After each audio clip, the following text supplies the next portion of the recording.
Best varicose veins చికిత్సనే పొందండి. నొప్పి లేని చికిత్స కోసం సంప్రదించండి ఎవిస్ హాస్పిటల్. నమస్తే రమగారు. నమస్తే జయ. రమగారు, ఏదైనా ఒక చిన్న కథ చెప్పుకుందామండి. పిసి సర్కార్ పేరు తెలుసు కదండి. అవును. ఐంద్రజాలికుడు. ఈ పిసి సర్కార్ గారి పేరుతోటి రాయబడిన కొన్ని కథలు చందమామలో పూర్వం కనపడేవి జయ. సర్కార్ గారే రాసుండ్రు. పిసి సర్కార్ గారి ఇంద్రజాలాన్ని వాడిన ఒక కథ అనమాట. ఇంతకుముందు 2-3 చెప్పాం మనం. ఇవి ఇంచుమించు 60sలోవే ఈ కథలు. 60-70 కూడా కాదు, 60sలోవే. కొన్ని కథలు బాగుంటాయి. ఒక చిన్న మ్యాజిక్, దాని చుట్టూ తాళ్ళిన పెద్ద కథ. పూర్వమట ఒక రాజుగారికి 2-3 రాణులు ఉండేవాళ్ళు. పెద్దవాళ్ళు ఇద్దరు బాగా పెద్దవాళ్ళు. ఆఖరి రాణి అంటే రాజుగారికి ఎంతో ప్రీతి. తారామతి ఆవిడ పేరు. అయితే ఈ తారామతి గారు ఈ అంతఃపురంలో ఉండేటప్పుడు అంతఃపుర పరిచారకులకి వాళ్ళకి కొన్ని ప్రత్యేకమైన రూల్స్ రెగ్యులేషన్స్ ఉండేవి. అంతఃపుర నియమావళి చాలా కఠినంగా ఉండేది. కానీ తారామతి గారు అంటే రాజుకి చాలా ప్రీతి. ఆవిడ ఆ రోజు నిద్రలేచి చూసేసరికల్లా ఆవిడకి ఏమనిపించింది, ఈ అంతఃపురంలో వాళ్ళు ఎవరు తనతో బాగా పలకట్లేదని, తనతో సరిగ్గా లేరని అనిపిస్తుంది ఆవిడకి. తర్వాత ఆవిడ బయటికి వెళ్తుంటే బయటికి వెళ్ళటానికి వీళ్ళేది ఒక ధోరణి అక్కడ కనిపించింది. 2 పూటలు గడిచేసరికల్లా అంతఃపురంలో ఉన్న వాళ్ళు ఎవ్వరూ తనతోటి మాట్లాడకపోవటం, తనని పలకరించకపోవటం, వేళకి తనకి జరగవలసిన విధులలో ఏదో జాప్యము ఆలస్యము అవి కనపడుతున్నాయి తెలిసింది. ఈవిడికి ప్రియతమ చేలికత్తె ఒకటి ఉంది, కుమారి. ఈ కుమారి వాళ్ళ నాన్నకి ఒంట్లో బాగుండలేదని ఈవిడే ఆ అమ్మాయిని పంపించింది. కుమారి ఉంటే తను చూసుకునేది. కుమారి కూడా లేదు, వాళ్ళ నాన్నకి ఎలా ఉందో ఆ కుమారి కూడా లేదు. నేను ఇక్కడ ఒక్కదాన్నే ఉన్నాను అని అర్థమయ్యేసరికి ఆవిడ కొంచెం దుఃఖం వచ్చింది. అంతకుముందు ఈ కొత్త రాణి గారు, చిన్న రాణి, కాస్త దుఃఖంగా విషాదంగా డల్గా మొహం కనపడితే ఈ చెలికత్తెలు పని వాళ్ళంతా ఏదో ఒకటి పలకరించి మాట్లాడి ఏమిటమ్మా అని కనుక్కునేవాళ్ళు. ఇప్పుడు అట్లా లేదు. ఏదో తేడా ఉంది. ఏమిటి తేడా ఉందో ఆవిడకి తెలియటల్లా. కుమారి లేదే సమయానికి. సరే ఏం చేసింది, 4వ రోజు ఉదయము ఆవిడ రాజుగారు వస్తూ ఉంటే బయట నుంచి వస్తున్నాడు. ఏ రోజు ఉదయం ఆవిడ నిద్ర లేచిందో అది ఆవిడ తెలుసుకుందో ఆ రోజు నుంచి రాజు లేడు, ఆయన ఎక్కడికో వెళ్ళాడు 3 రోజుల పాటు. 4వ రోజు ఈవిడ బయట కిటికీ దగ్గర నిలబడి చూస్తుంటే రాజు వస్తున్నాడు. రాజు పరమదీనంగా కనపడ్డాడు ఈవిడికి. ఆయన డల్గా ఉన్నాడు. మామూలుగా ఆయన చలాకీగా వస్తూ తలకాయ పైకెత్తి తన సౌధం వైపు చూసి తను కనపడితే చేతులూపి కేరింతలు కొడుతూ ఉండేవాడు. ఆయన తల వేళ్లాడేసుకుని పెదిమలు కిందకుండి నవ్వు లేదు, తలెత్తి తన భవనం వైపు కూడా చూడాల. అప్పటి రాచరికపు పద్ధతులు అవి వేరు. ఏం చేయాలో తెలియలేదు. చాలా దుఃఖం వచ్చింది. ఏదో జరిగింది ఇక్కడ కనిపెట్టింది. ఏదో జరిగింది. అందుకనే రాజు నా పట్ల సరిగా లేడు కాబట్టే ఈ పరివారం ఇక్కడ అంతకుముందు పనివాళ్ళు వాళ్ళ పనులు వాళ్ళు చేశాడు, వాళ్ళు ఇప్పుడు సరిగ్గా లేరు నాతోటి. నా తిండి తిప్పలు, నా వేళ, నా మూడ్సు, నా దుఃఖము వీళ్ళెవరికి పట్టట్ల. ఇంచుమించుగా నేను ఇక్కడ బందీగా ఉన్నాను. ఇక్కడ ఏదో జరుగుతోంది. ఆవిడ ఎప్పుడైతే ఈ రాజుని ఇట్లా దుఃఖంగా చూసిందో రాజుకు ఒక ఉత్తరం రాసి అక్కడ ఉన్న పరిచారకుల్లో ఒకళ్ళకి ఇచ్చింది. రాజుగారికి ఇవ్వండి అని. ఏమని రాసింది, ఏం జరిగిందో నాకు తెలియటం లేదు, నన్ను మన్నించండి, నా వల్ల ఏదైనా పొరపాటు జరిగితే నన్ను క్షమించండి. ఒకవేళ నాకు శిక్షే వేయాలని మీరు అనుకుంటే ఒక్కసారి మీ పాదాలంటి దండం పెట్టుకునే అవకాశాన్ని నాకు ఇవ్వండి. అంటే నువ్వు నా దగ్గరికి రా అని కాదు, మీరు నా దగ్గరికి రండి అని రాయకుండా మీ పాదాలంటి మీకు క్షమాపణ చెప్పుకునే పరిస్థితిని నాకు ఇవ్వండి అని రాసేసరికల్లా చక్కగా ముత్యాల కోవలాంటి అక్షరాలు, కుదురుగా నిదానమైన నడక చూసి రాజు సమాధానం రాసి పంపించాడు. నువ్వు నన్ను మోసం చేసావు, నువ్వు మోసగత్తెవి, నేను క్షమించేది లేదు, నన్ను కూడా నేను క్షమించుకోలేదు, అందుకనే నీకు ఈ పరిస్థితి వచ్చింది అని రాసేసరికల్లా ఈవిడ ఆశ్చర్యపోయింది.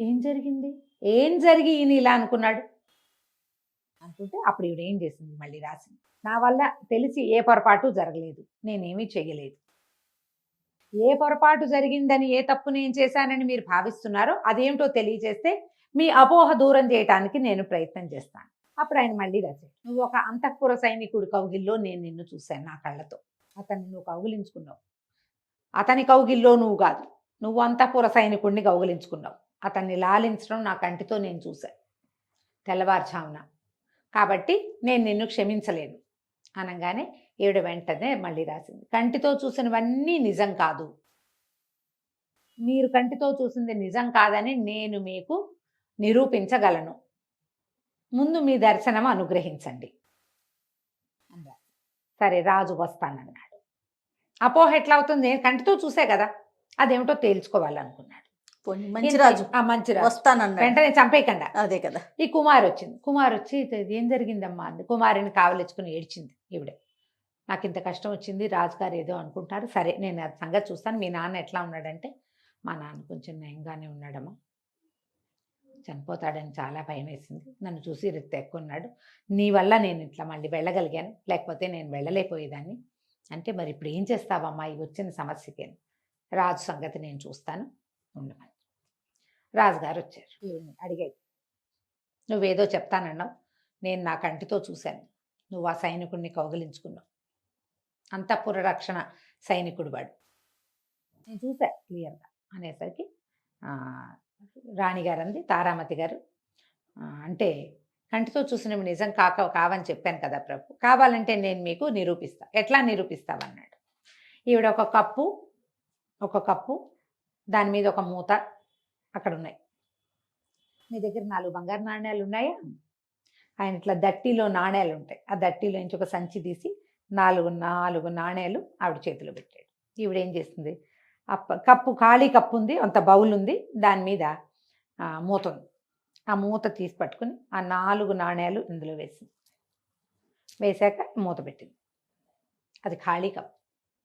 ఇప్పుడు చెప్పండి ఈ బౌల్లో ఎన్ని నాణ్యాలు ఉన్నాయి, 4 నాణ్యాలు నేనే ఇచ్చా కదా లెక్క పెట్టి, నువ్వు వేసావు కదా అన్నాడు.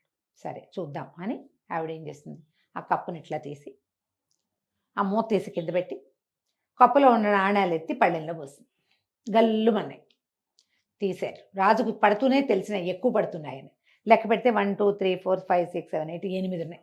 రాజు ఆశ్చర్యపోయాడు, అదేమిటి అని. ఇత్తే ప్రభు, అప్పుడప్పుడు మన కళ్ళు మనని మోసం చేస్తాయి, మీరు ఇవాళ తెల్లవారుజామున మీరు ఏ కిటికీ దగ్గర చూశారో నన్ను, మీరు ఆ కిటికీ కనపడేలాగా నుంచోండి, మీకు ఒక వింత చూపిస్తాను నేనంది. తను చూస్తూ ఉండగా తను ఇచ్చిన 4 నాణ్యాలు 8 నాణ్యాలు అయ్యేసరికల్లా రాజు ఒక రకంగా నిర్ఘాంతపోయాడు ఆ సాయంకాలం వేళ. సరే తెల్లవారుజామున చూస్తానన్నాడు, ఆయన వెళ్ళిపోయాడు. తెల్లవారుజామున ఆయన వచ్చి తన గది కిటికీ దగ్గర నుంచున్నాడు, గది వరండాలు నుంచుంటే ఈ తారామతి గారి గది వాకిట్లో ఆవిడ ఒక సైనికుడిని కావలించుకొని కనపడింది ఆయనకి. ఇప్పుడు మండిపోయింది రాజు, ఇది నాకు చూపించే వింత, నేను ఏ దృశ్యం చూసి నా ప్రియతమ రాణి నేను ఎంతో ముచ్చటగా చూసుకుంటున్నది, ఎవరో ఒక సైనికుడిని కావలించుకుంది అని కదా 4 రోజులు ఈమెను అంతఃపురంలో నుంచి బయటికి వెళ్ళనివద్దు, బందీగా ఉంచండి, రాణిగా జరపాల్సినవి ఏవి ఆమెకు జరపక్కర్లేదని ఆజ్ఞ చేసి నేను వెళ్తే నాకేమిటో నాణ్యాలు చూపించి ఇప్పుడు మళ్ళీ వాడిని కావలించుకుందే, వెళ్ళక్కడ. ఆయన కత్తి పుచ్చుకొని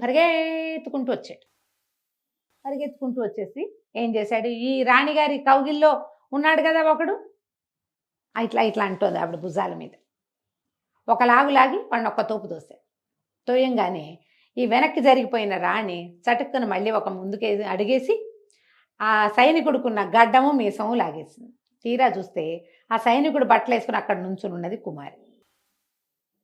ముందు రోజు సాయంత్రం వచ్చినప్పుడు రాజుగారికి ఒక మాట చెప్పింది ఈవిడ, నేను ఈ అంతఃపుర నిబంధనలు కొన్ని సడలించే ఒక పని చేశాను, అందుకు మీరు క్షమించాలి నన్నని చెప్పింది రాజుకి. ఈ 4 నాణ్యాలు 8 నాణ్యాలు చేసిందిగా, అప్పుడు ఆయన అన్నాడు, అది పెద్దదా చిన్నదా అన్నాడు. చాలా చిన్నది, అత్యవసరమయ్యే చేశాను, మీరు నన్ను క్షమించాలంటే సరే పర్వాలేదన్నాడు.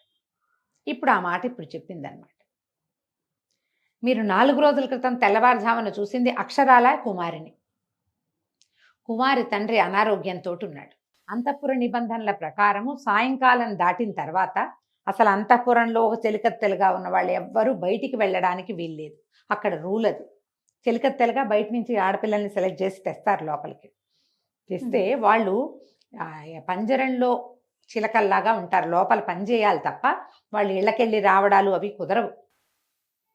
ఇన్ని సంవత్సరాలు అయిన తర్వాత, కొన్ని సంవత్సరాలు అయ్యాక వాళ్ళకి కొంత డబ్బు ఇచ్చి ఇక మళ్ళీ వెనక్కి రాకుండా పంపేస్తారు. మధ్యలో వెళ్ళి వచ్చి చేసేటప్పుడు ఏమవుతుంది, అంతఃపుర రహస్యాలు బయటికి వెళ్ళిపోతాయి, బయట నుంచి మగవాళ్ళు రావచ్చు, అందుకని కఠినమైన నిబంధనలు ఉంటాయి. కుమారి తండ్రిని చూడాలని చాలా తహతహలాడిపోతోంది.